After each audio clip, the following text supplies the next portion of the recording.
tingnan mo itong nabili ko. Taka. Alam mo, maliit pa ako.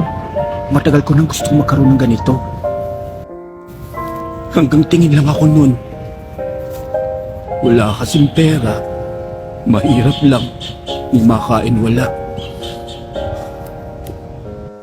Ngayon, eto na. Kahit maliit, magsisimula ako sa maliit.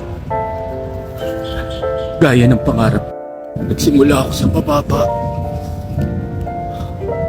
Ngayon, nakamit ko na. Unti-unti ko ang koleksyon nito. Ang baba mo naman. Di ba papel lang yan? Sa bagay, kapareho mo yan. Mapapel ka kasi. Kaya ka nga umasenso agad eh. Di ba kaya ka napromote agad dahil mapapel ka? Tao nga naman.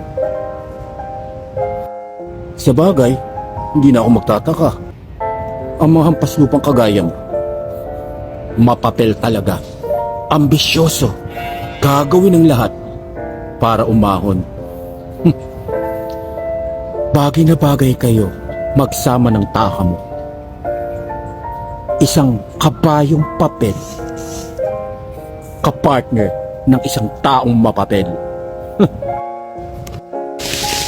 Hula na.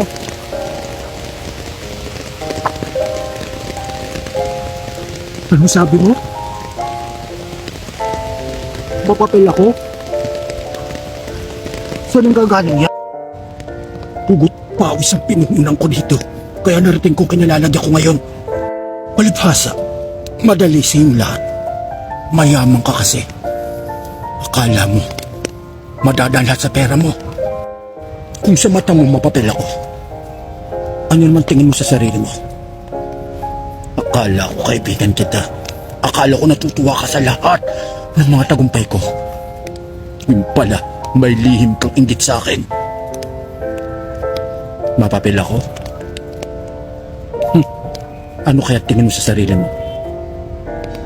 Plastic. Mag-ingat ka sa ulan, ha? Nasisira ang mga papel sa tubig. Magtago ka na. Baka masira ka.